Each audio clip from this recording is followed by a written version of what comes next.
Bonjour et bienvenue pour ce troisième épisode de CPCSCBE. C'est pas compliqué si c'est bien expliqué. 3 épisodes, c'est énorme. On pensait pas arriver jusque là. Merci pour votre fidélité. Alors après avoir vu les cycles naturels et domestiques de l'eau, aujourd'hui nous allons nous pencher sur la vie des cours d'eau et nous allons découvrir qu'une rivière est un organisme vivant avec ses joies, ses peines, comme moi ou comme Sacha. Ah merci, ça c'est gentil ça. Parce que t'es un organisme vivant. C'est pas Ça me faux. fait plaisir d'en parler. Ouais, c'est Je vrai. le souligne, s'ils ont le droit de savoir. Oui. Alors, depuis des siècles, les rivières ont été modifiées, aménagées, on a construit des ponts, des barrages. À nous, humains, ça nous facilite la vie, mais ça complique un peu la leur de vie. Qui Des rivières. Ah d'accord, bien sûr, oui, de oui. la vie ok. des rivières, Mhm. bien sûr. Alors, une rivière coule dans un sens déterminé, de l'amont vers l'aval. L'amont étant la partie La plus haute, et l'aval étant la partie... la plus basse. C'est trop bien qu'on l'ait répété hier, parce que ça... Ouais. Ça marche bien. Alors, à l'état naturel, une rivière ne va pas tout droit. À sa source, la pente est plus forte, donc l'eau coule plus vite. Et au fur et à mesure que la pente diminue, la rivière ralentit et fait ce qu'on appelle des méandres. Et les parties de la rivière où l'eau coule plus rapidement plaisent énormément à des poissons comme par exemple la truite qui a besoin d'une eau très oxygénée. Waouh. Ouais, non, mais attends, j'ai fait ça rapide, j'avais 2-3 crayons de couleur qui traînaient. Bon. Putain, c'est superbe. Lorsque le courant est plus faible, ça plaît à d'autres espèces comme par exemple les gardons ou les barbeaux. Et c'est aussi là que se déposent les matières organiques. Matières organiques qui sont à la base de la chaîne alimentaire puisqu'elles nourriront par exemple les... Les cornichons.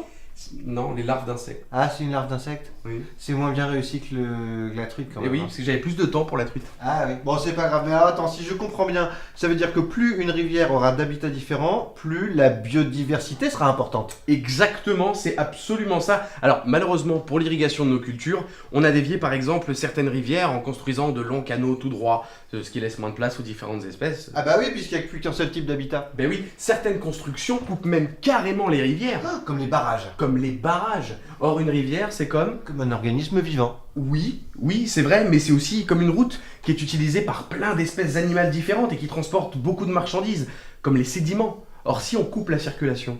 Eh ben ça crée des bouchons. Et puis du coup, les poissons s'engueulent. Eh, dis donc, toi, espèce de gros ton. Non, mais oh, compte pas sur moi pour m'aplatir comme une salle, hein. Moi, tu crois que je vais rester muet comme une carpe?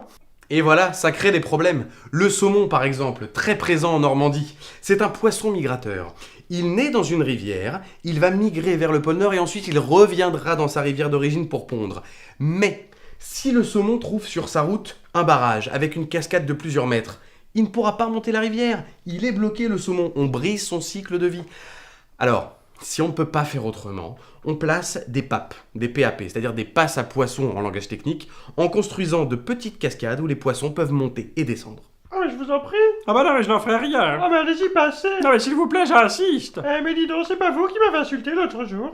Non. La meilleure des solutions, c'est de rendre sa liberté à la rivière, en supprimant par exemple les restes d'un moulin ou un petit barrage. Dans tous les cas, l'objectif reste le même. Préserver la continuité écologique des rivières en supprimant les obstacles à la bonne circulation des poissons et des sédiments.